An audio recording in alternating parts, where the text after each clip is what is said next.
Okay, this isn't really so much a solution to a problem we did in class.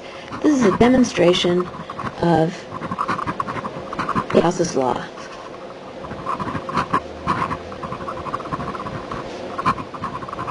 And there's really three demonstrations. So the first demonstration is that we have a sphere of charge, and let's say it has some charge density rho, and it has some radius capital R. So we can find the field inside, and we say that the total electric flux through a surface, and I'm going to put my surface to be an imaginary sphere inside of some radius R. The net flux is going to be the charge enclosed divided by epsilon naught. So what we have here is the electric field times, well, the area of that surface, so 4 pi r squared. The charge that's enclosed is rho times the volume of my surface, 4/3 pi r cubed, divided by epsilon naught, and I can solve for the electric field. I'll divide by 4 pi, and then I'll divide by r squared, which takes out all but one of the r's over here, and I get rho all over 3 epsilon naught times r. And that's the answer. The second example is, instead of a sphere of charge, let's imagine we have a line of charge.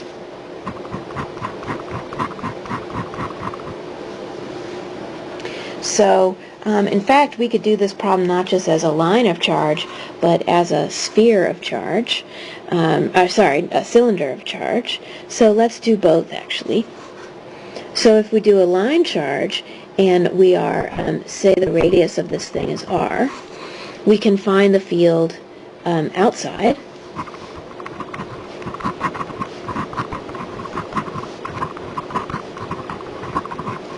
And let's take it that it has a charge density lambda.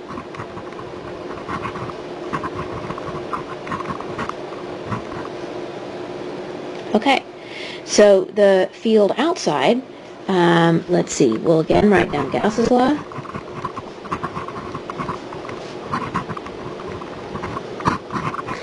And we'll have a cylinder, a Gaussian cylinder of some radius r and some height h. So the electric field here only has flux through the edges of the cylinder, not the caps. And so the only area that has that contribution to the flux is 2 pi r, where r is the radius of my sphere, times h. The charge that's enclosed is lambda times h all over epsilon naught.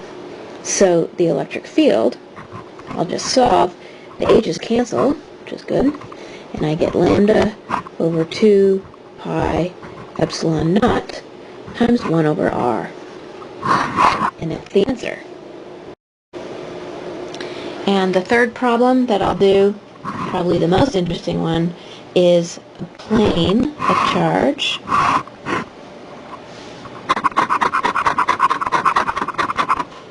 and it has a charge density of sigma, and so we could find the field, say, above the plane. So I'm going to pick a box that looks like this, and it sort of punches out a round hole from the plane. And this time now, the only net flux is through the caps, not the sides, because this is an infinite plane and the field points away from the plane. So this time, the only part that survives the calculation of net electric flux is the electric field times the area of these caps, so I'll call them A. There's actually two of them, a top one and a bottom one. And the charge enclosed is now sigma times A divided by epsilon naught. Okay, so I just solved for the electric field. The A's cancel, fortunately, and I get that the electric field is sigma all over 2 epsilon naught. And that's the answer, independent of distance from the plane.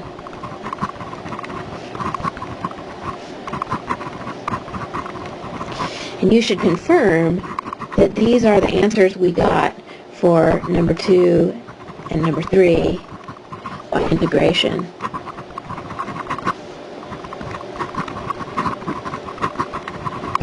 Of course, number 1 would be true by direct integration too.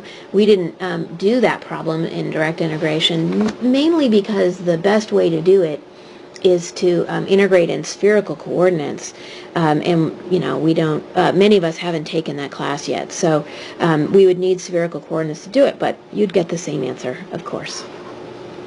Okay, hope this helps.